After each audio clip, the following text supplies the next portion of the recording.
أهلا مدام. أهلا بك. سامحني.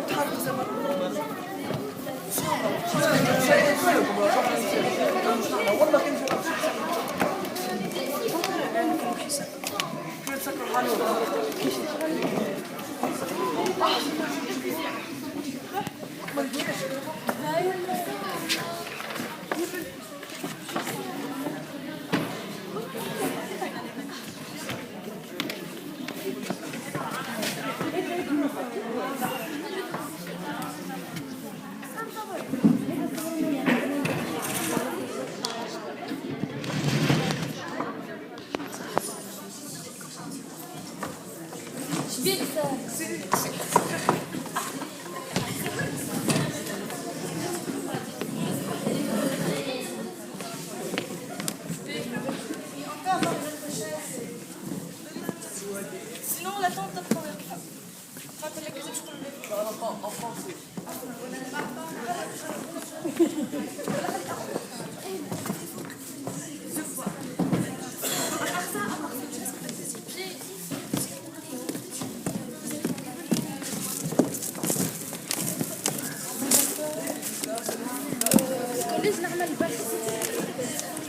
Ça va?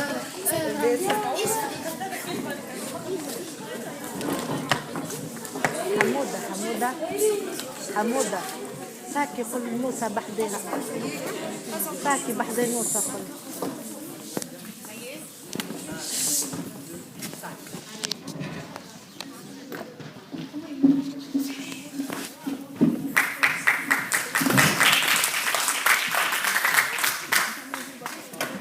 Accusés, levez-vous.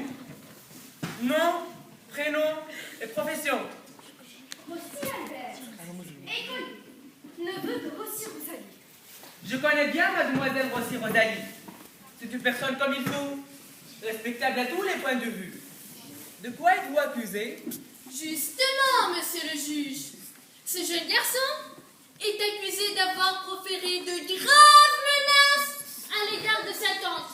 Figurez-vous qu'il a écrit dans une rédaction « Je démenterai ma tante ». Vous êtes témoin, monsieur le juge? Non, mademoiselle, je ne suis pas témoin puisque je suis le juge. Excusez-moi, je voulais dire, vous constatez vous-même que ce petit vaurien écrit noir sur blanc « Je démenterai ma tante ». Il veut me mettre en pièces dessus. J'ajoute, monsieur le juge, que le sujet de cette rédaction n'était pas imposé à l'enfant. Le maître n'avait pas demandé en classe « Comment feriez-vous pour vous débarrasser de votre tante ?» Non, c'était un texte libre. Par conséquent, l'instituteur n'est pas complice et le jeune Albert porte l'entière responsabilité de son affirmation. Accusé, reconnaissez-vous les faits?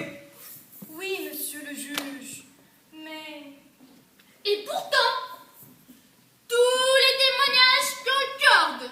Mademoiselle Rossi est un modèle de vertu. Elle ne boit pas. Elle ne fume pas. Elle ne sort pas le soir. Elle ne met pas le doigt dans le nez. Elle ne prend pas le sel avec ses doigts. Et elle ne fout pas le nez dans les affaires d'autrui. Accusé, est-ce exact? Oui, monsieur le juge. Mais. Et vous avez osé menacer cette citoyenne exemplaire? Vous avez osé écrire froidement que vous vouliez démonter cette respectable personne? Comment démonter une roue de bicyclette ou un moteur de vieille gambard? Je vais vous expliquer. Tout est arrivé à cause d'une lettre. Une lettre? Qui a écrit cette lettre? À qui? Ce n'est pas ce que je voulais dire. Tout est arrivé à cause d'une faute. Qui a commis cette faute? Moi, mais. Il reconnaît que c'est sa faute. Il reconnaît qu'il est coupable. Non, ce n'est pas ma faute. C'est la faute. C'est la faute d'une faute. Je n'y comprends rien du tout. Accusé, qu'il serait temps de vous expliquer plus clairement. Monsieur le juge, mon client veut dire que cette pénible affaire provient d'une simple faute d'orthographe. Dans sa rédaction, il imaginait ses prochaines vacances qu'il comptait passer en camping avec des camarades. Camping itinérant. Le soir, on monte sa tente. Le lendemain matin, on a des menthes et on repart. Oui, on repart à l'aventure. Sac au dos, une chanson aux lèvres. Respirons à plein poumon l'air pur des montagnes, l'air salé de la mer. Le goût de l'aventure, l'appel du large, l'enchantement de la nature, la découverte du monde. Souvenez-vous, monsieur le juge, souvenez-vous de votre enfance heureuse et insouciante. Souvenez-vous de vos premiers enthousiasmes. Souvenez-vous de votre première faute d'orthographe. Vous sortez de sujet. Non, je ne sors pas de sujet. C'est le cœur du sujet. C'est le cœur du sujet et c'est aussi le sujet du cœur. Car c'est à votre cœur que je m'adresse, monsieur le juge. Le pauvre petit Albert se faisait à l'avance une telle joie de ses vacances en camping. Et voilà que maintenant, pour une petite faute d'orthographe, il fallait passer en prison si vous condamnez cet innocent. Monsieur le juge, je retire ma plainte. Albert est très étourdi. Mais au fond, c'est un bon petit garçon. Évidemment. Dans ce cas, Étourdi! Innocent! Ce petit chérubin pourrait-il nous expliquer pourquoi une semaine après cette fameuse rédaction, il avait déjà écrit dans une dictée « La tante est insupportable ». Je dis bien la tante avec un A. Il ne va quand même pas prétendre cette fois que c'est sa tante de camping qu'il trouvait insupportable. Donc, je la démontrerai. Monsieur le juge, le raisonnement est parfaitement logique dans son atrocité. Ce petit vaurien, il est récidiviste. Il mérite les travaux forcés à perpétuité. l'affaire rebondit. Accusé, qu'avez-vous à dire pour votre défense? Cette fois, c'était la faute de l'apostrophe. Quoi?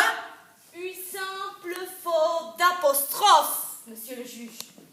Le texte de la dictée parlait d'une personne qui attendait depuis longtemps le retour d'un être cher et trouvait cette attente insupportable. Encore un mauvais tour de l'orthographe. Pauvre petit Albert. Non seulement il n'est pas coupable, non seulement il est innocent, mais encore il est victime de l'orthographe. Oui, je n'hésite pas à le dire. C'est une victime. Monsieur le juge, je m'adresse à nouveau à votre cœur. Bon, ça suffit. La cause est entendue. Accusé, levez-vous. Vous êtes condamné à recopier cette phrase. La tante de la tante, sous la tente, est en tente.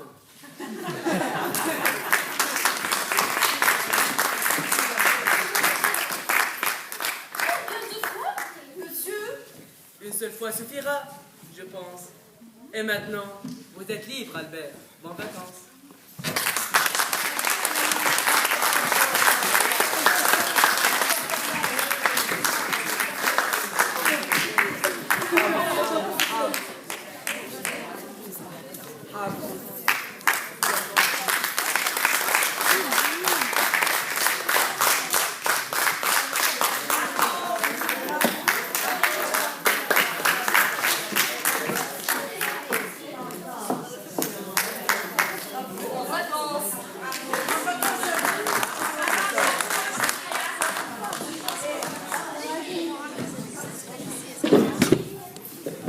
Eh bien, ce qui nous surprend là, réellement, c'était magnifique.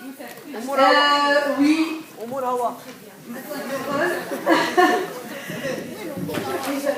franchement, c'était bien. Réellement, je tiens à remercier Madame Amel, Madame Béchir, pour la chorale, pour le jeu, pour l'élocution, pour la mise en scène. C'était très bien. C'était vraiment bien.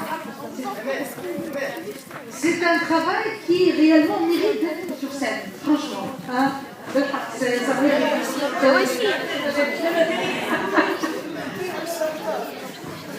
Vous pouvez vous présenter les acteurs. Linda Benroth.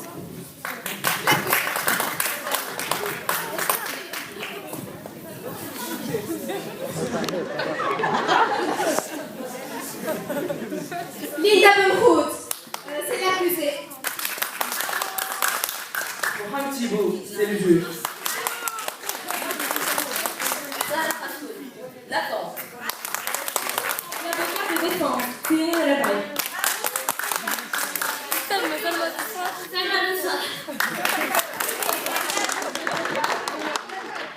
On remercie Madame Alec. On vous remercie aussi, Madame Béchir. Alors, je vous remercie tous et surtout alors, mes chers élèves de la 7e année. Donc, ça date depuis 2 ans déjà. Ça fait 2 ans déjà qu'on est ensemble.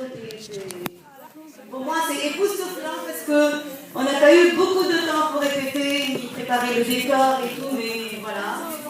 Pour nous, on fait avec les moyens de bord et en plus, ils ont excellé, ils sont merveilleux. Pour moi, je suis très très fière parce que même quelques minutes avant, ils avaient le train et c'est normal. Ils vont essayer peut-être, ils sont intimidés et pour les stages, c'est pour la première fois qu'ils viennent pour découvrir même des stages sur la Chine ou bien, je dirais, un théâtre, mais de peut-être être sur scène, c'est encore une merveilleuse pour eux. Voilà. Allez, je vous remercie infiniment. C'est un très bon mariage. C'est un texte d'auteur dont le titre, Le procès du neveu, de Ridal Gini, c'est-à-dire un italien. Et nous, on a fait justement, tout simplement, l'interprétation, le jeu scénique seulement. Bon. C'était vraiment réussi. C'est un beau mariage entre deux enseignants et puis deux enseignantes et puis de théâtre. Merci beaucoup, merci à tous.